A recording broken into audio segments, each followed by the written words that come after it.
La investigación en la Universidad Nacional de Cuyo es considerada como fundamental para el desarrollo de su comunidad científica. Uno de los mayores desafíos es lograr fortalecer los puntos de contacto entre la producción científica, la comunidad universitaria y la sociedad. El propósito es establecer políticas de divulgación científica que tengan verdadera influencia en los tejidos productivos, culturales y sociales.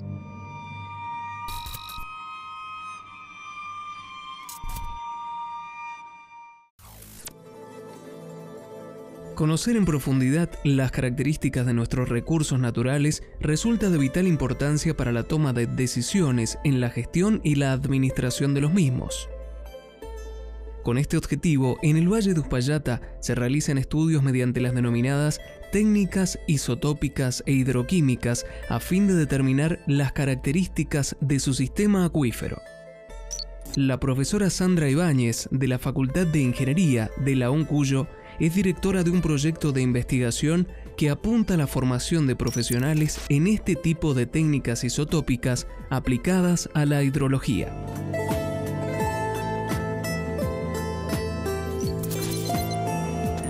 Sandra, un gusto estar acá en la Facultad de Ingeniería. Vos sos ingeniera, ¿no es cierto? Sí, soy ingeniera civil. ¿En qué te orientaste dentro de la ingeniería civil? ¿En qué rama? Porque tiene varias orientaciones. Sí, digamos, cuando yo cursé era toda unificada. Bueno, yo terminé trabajando en la parte de hidroeléctrica al principio con el ingeniero Dilelo y luego hice un doctorado en agua subterránea, trabajando con modelos matemáticos en contaminación en España. ¿En qué lugar de España estuviste? ¿En qué universidad? Estuve en Granada, en Andalucía. ¿Qué tal la experiencia de salir al exterior a hacer un doctorado, concretamente así? Mira, es muy linda. Es muy lindo salir afuera y tener contacto con otra gente, sobre todo porque en Granada hay mucha concurrencia de gente de otras naciones, ¿no es cierto?, de otros países. Entonces, de pronto podés estar con un estadounidense, con un de Inglaterra. Tuve experiencia con un chico ruso, o sea, de trabajar con ellos, con un bangladesí.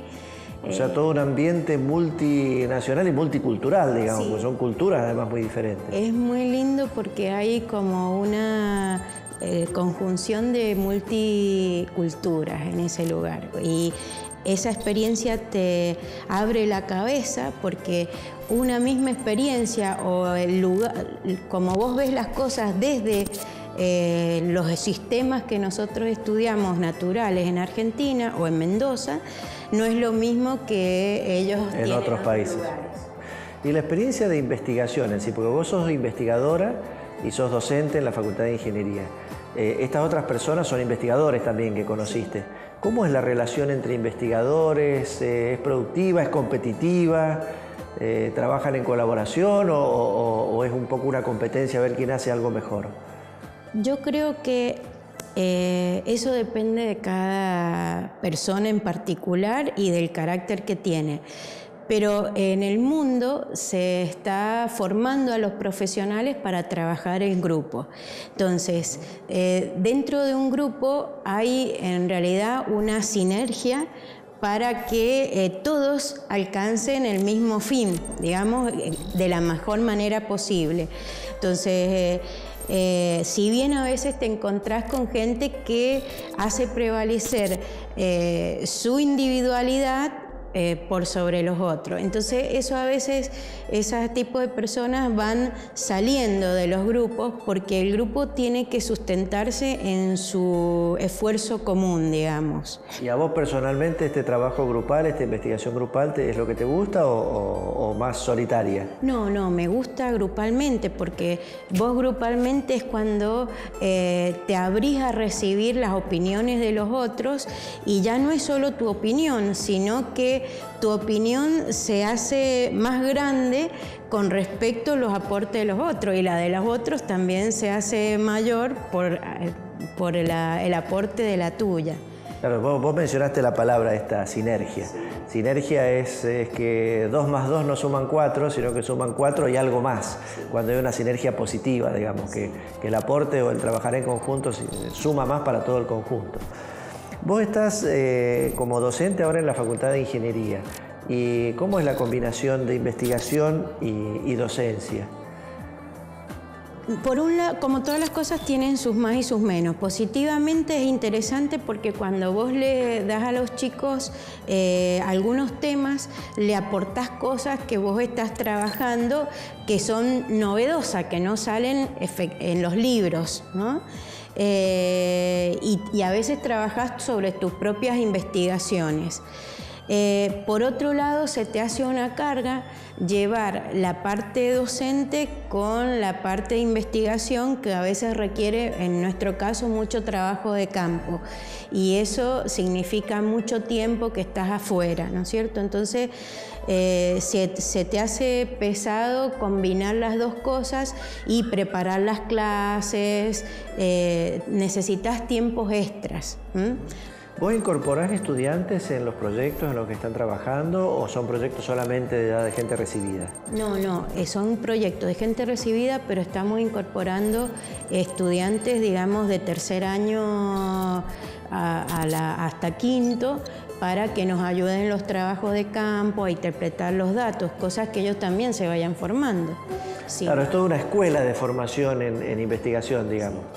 ¿Esto es una experiencia de muchos años en tu caso o es algo así de los últimos tiempos, el trabajar e investigar? Digamos que hemos tratado siempre de investigar, de incorporar chicos, desde que yo tengo en mis proyectos, pero ahora tengo la posibilidad de tener este proyecto, digamos, dentro de la Secretaría de Ciencia y Técnica, pero también está dentro apoyado con un proyecto internacional. Entonces tenemos otras bases y otro presupuesto, digámoslo así, para tener datos de mayor calidad. Y entonces el aporte a los chicos es mayor.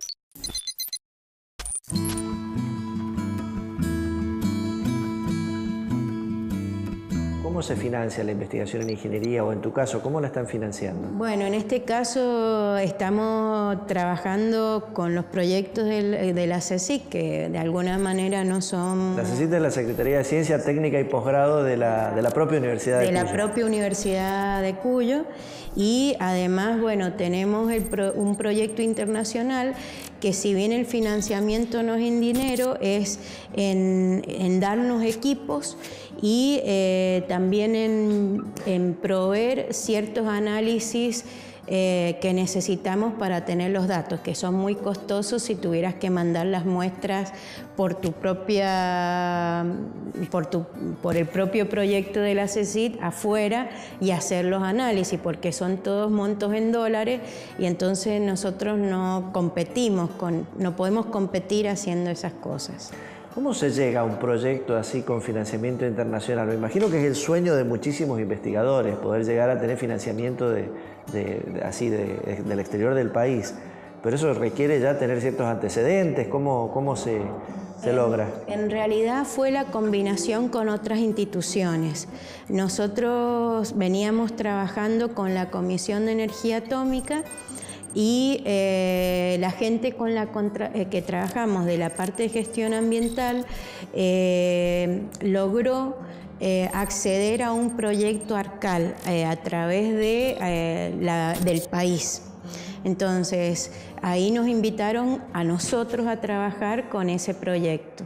Entonces, por eso logramos eso. Y nosotros, aparte, invitamos a Irrigación y a algunas otras instituciones del medio para que nos acompañaran en esta oportunidad. Suena muy, muy lindo todo esto. Enseguida vamos a hablar del proyecto. Ahí yo te quería preguntar también de la experiencia tuya, porque vos mencionaste que estás trabajando en temas que tienen que ver con tu disciplina, sí, que es ingeniería civil, en tu caso aguas subterráneas, pero también mencionaste el tema ambiental, que por ahí uno no lo ve claramente relacionado. ¿Cómo se relaciona el tema ambiental con la ingeniería civil en particular? O en tu caso, ¿cómo lo has ido relacionando? Bueno, como te digo, empezamos con el ingeniero Dilelo, empezamos trabajando en el diseño de grandes obras hidroeléctricas. Estamos hablando de diseño de diques, de presas, de diques que involucra un embalse, y en este caso las opciones que se habían trabajado sobre el río Mendoza. Antes de ser Potrerillo, trabajamos a ver la posibilidad, que algo ya se había hecho en el año 74 por Agua y Energía, de ver un embalse para generar energía hidroeléctrica en Uspallata y un compensador, un embalse más chiquito en Potrerillo, para proveer la parte de riego, digamos. Pero toda gran obra tenés un impacto sobre el ambiente, o sea... Claramente. Toda obra, en realidad. Pero eso también lo hace, ese estudio, ese trabajo, ¿también lo toma el ingeniero civil o hay otra gente que participa en la parte ambiental? Y ahora vos tenés que formarte como cualquier ingeniero, sobre todo civil, que está involucrado con las obras, el de petróleo también y el industrial también. Tenés que formarte en qué impactos vos vas a tener sobre el medio ambiente, para también saber las obras relacionadas con tu obra ingenieril que tenés que hacer anexas para poder evitar o disminuir los impactos ambientales que se generan con la actividad que vayas a hacer, con la obra que vayas a hacer. Eso amplía un poco el rol tradicional que uno ve del ingeniero. Uno se imagina el ingeniero construyendo, así como vos decís, una presa, un camino, eventualmente un edificio. Me refiero a un ingeniero civil. Pero también el incorporar los temas ambientales o el impacto que pueda hacer es todo un nuevo área donde realmente hay que aprender, como vos decís. ¿Cómo te has ido formando en estos temas? ¿Esto has seguido estudiando? ¿La parte ambiental? Claro, empecé acá cuando empezó la parte de... empezaron un curso de ingeniería ambiental, que después se transformó en un posgrado y en una maestría en ingeniería ambiental. Yo hice el primer curso, después empecé la parte de posgrado en ingeniería ambiental. Después, con esta posgrado, conseguí una beca para España y ahí seguí el doctorado en agua subterránea. ¿Por qué agua subterránea? Y bueno, yo había empezado trabajando con la parte de estas obras que te digo hidroeléctricas. Habíamos empezado también a trabajar con el tema de agua subterránea. Me había conectado con el Instituto Nacional del Agua, que aportó los datos del agua subterránea en Mendoza, en esas obras. Y entonces a partir de ahí fue un tema que me gustó mucho. Toda una línea de vida. Y cuando se dio esta beca, bueno, me encantó poder trabajar en esa temática. Sí, sí. Sandra, vamos a ir a un corte un momentito y enseguida seguimos ya hablando específicamente del proyecto de la doctora Sandra Ibáñez en Científicamente.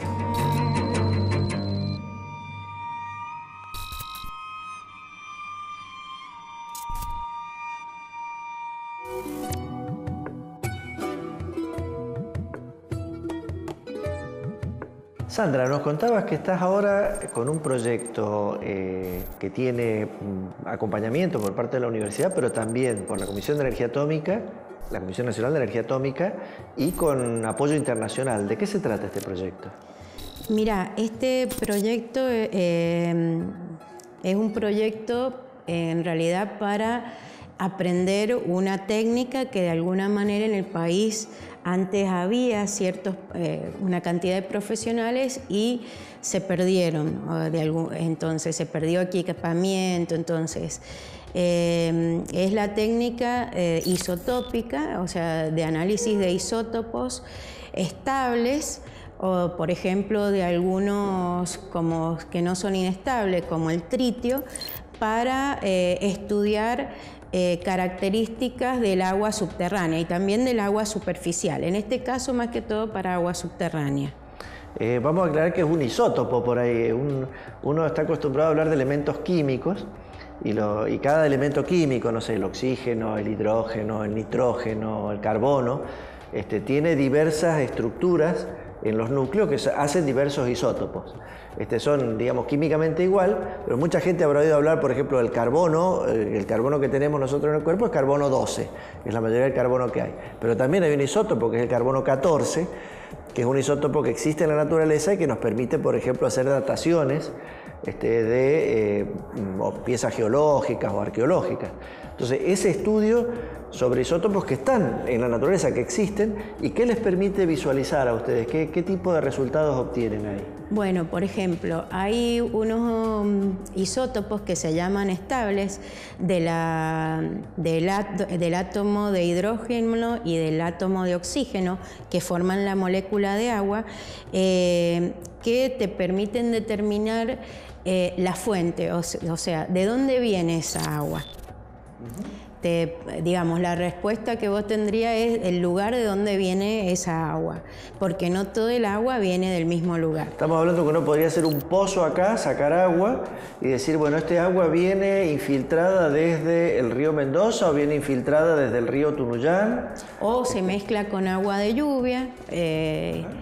Entonces, nosotros en Mendoza tenemos una característica hidrológica interesante porque nos abastecemos tanto de las nieves que vienen del sistema del Pacífico, como que también tenemos una cantidad de lluvia que viene del océano Atlántico, ¿no es cierto? Entonces, son dos masas, digamos, de agua que confluyen en Mendoza y dan una cierta característica en la hidrología superficial y subterránea. Entonces, ¿podrías distinguir si una muestra de agua, por ejemplo, ha sido originada con lluvia del Pacífico o con nieve del Pacífico o con nieve del Atlántico? Bueno, eso es lo que estamos intentando, pero en rigor deberías poder diferenciarla, porque el isótopo se va comportando distinto a medida que, por ejemplo, va subiendo. Entonces, cuando va subiendo, todas esas moléculas que tenían isótopos más pesados, digamos, se van perdiendo y se va haciendo menos rico en esa cantidad de isótopos pesados, digamos.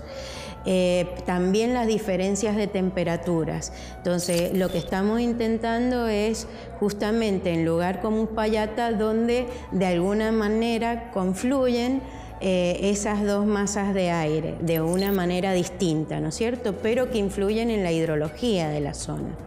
Y esto nos decía que está centrado en Uspallata el estudio, o sea, van a trabajar en particular sobre los acuíferos que hay en esa zona. Sí, porque en realidad también es una técnica que la Agencia Internacional de Energía Atómica nos quiere transferir para formar profesionales, entonces, o para volver a formar profesionales.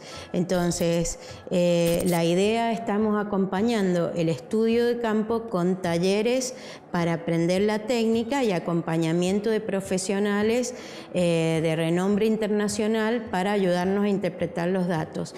Entonces, Uspallata de alguna manera era un sistema hidrológico más pequeño que podíamos estudiar y tener algún resultado después de 2 años de trabajo.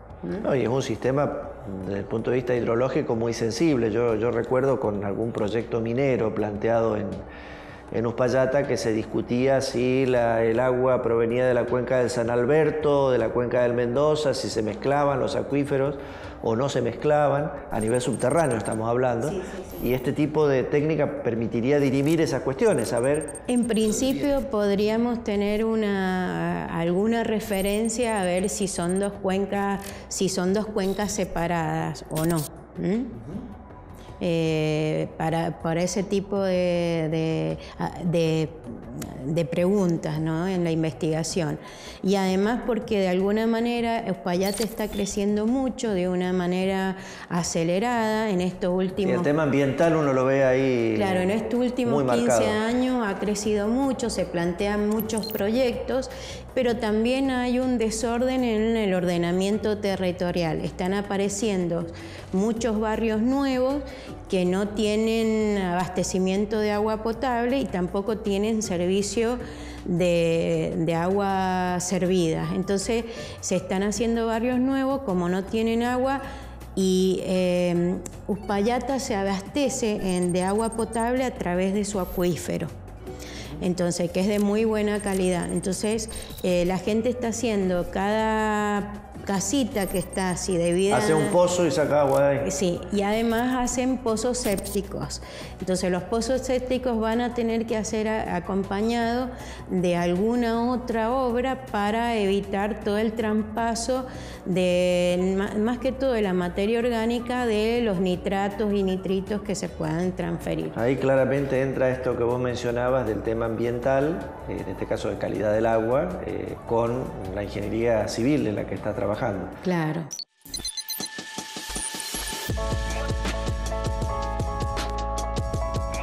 Esta técnica que vos comentás, esta tecnología de utilizar isótopos estables en la que están trabajando, vos decías que tiene trabajo de laboratorio y trabajo de campo, que es un poco lo que hacen todos los investigadores, digamos, algo de lo que llamamos campo es salir fuera del laboratorio a hacer algo. ¿Qué hacen concretamente ustedes en el campo? Bueno, tomamos las muestras de agua. También la gente, estamos trabajando con el Departamento General de Irrigación, entonces tenemos que medir los niveles de variación del acuífero y también se aforan... ¿Niveles de qué? Nivel, de donde está el agua, o sea, el agua del acuífero tiene una cierta profundidad a la que está y nosotros medimos las profundidades del nivel de agua del acuífero y sus variaciones en el ciclo hidrológico, o sea, en este caso... O sea, hay momentos en el que ese nivel sube y momentos en que ese nivel baja, momentos durante el año, digamos. Claro. No, o sea, si bien se llama nivel estático, es un nivel de equilibrio con la recarga natural del acuífero y también ahora las descargas las extracciones que se hacen. Entonces, hay un nivel de equilibrio de ese sistema que en el año se va moviendo según cómo es la dinámica de ese sistema, que es lo que nosotros estamos tratando de analizar. Entonces también se está tomando y se está aforando, o sea, midiendo el caudal de los arroyos, de los canales principales de riego, para ver cuáles las variaciones también del agua superficial. O sea, es todo un sistema de agua. Eso yo creo que hay que entenderlo, de que tenemos agua superficial y agua subterránea que interactúan entre sí. Sí, hay que verlo como que el agua no es solamente la que va por los ríos, sino que hay agua que se infiltra y de los ríos que vemos o de la lluvia que nosotros vemos o de la nieve y que va a ir a abastecer sistemas subterráneos. Pero siempre hay una dinámica, o sea, nada se pierde en la naturaleza. Es decir, el agua es un ciclo, se establece el ciclo hidrológico, donde vos no solamente tenés el agua superficial, las precipitaciones de todo tipo, sino todo donde se va a ir a infiltrar a los sistemas subterráneos. En Mendoza, bueno, son fundamentales porque se utilizan para riego, se utilizan para agua potable, como vos bien decías, en muchos lugares. Hay muchos barrios de Mendoza que utilizan agua de pozo. Lo que llamamos agua de pozo finalmente es agua subterránea que es extraída con un sistema de bombeo. Y hay ya departamentos que una gran parte del agua que están tomando es agua subterránea. Voy a aclarar acá que si bien nosotros hidrológicamente tenemos 5 ríos y se considera un clima árido, nosotros tenemos grandes reservorios de agua subterránea en la provincia de Mendoza, que aunque no los vemos y la gente a veces no lo considera como un recurso, es un gran recurso que nosotros tenemos para equilibrar los años secos o los años de sequía, donde el agua superficial sería escasea mucho. Esta es la parte de campo. ¿Y la parte de laboratorio en qué consiste? También en campo tomamos las muestras, o sea, hay técnicas para tomar muestras de agua para hidroquímica, y también ahora recibimos un equipo para sacarle radón al agua, o sea, para medir la cantidad de radón en el agua, y también para mandar a hacer estos isótopos, carbono 13, 14 y oxígeno 18 y hidrógeno 2, que sería deuterio. Entonces, hay técnicas precisas que nosotros tenemos que aplicar en campo para tomar las muestras que después van al laboratorio para análisis. Los análisis, en este caso de hidroquímica, los hacemos acá en la misma facultad, y también el problema, nosotros no tenemos para hacer isótopos, entonces esas muestras van a Viena para ser medidos los isótopos estables y el carbono 13 y 14 para la datación del agua, y el tritio, perdón. En Viena, bueno, claro, es la sede del Organismo Internacional de Energía Atómica, de la Agencia Internacional de Energía Atómica, donde está que son los cofinanciantes de este proyecto, como nos decía.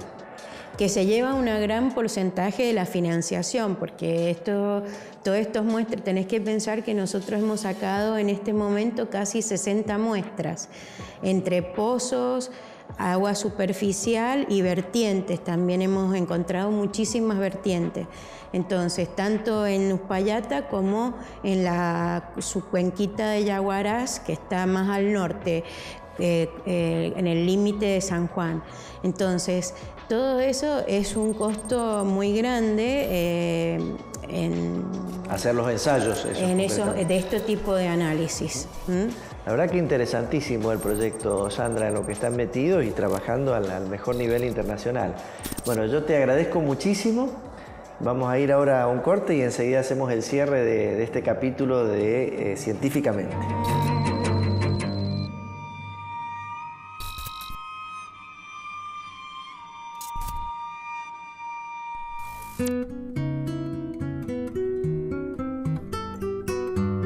Hoy estuvimos en la Facultad de Ingeniería de la Universidad Nacional de Cuyo hablando con la doctora Sandra Ibáñez.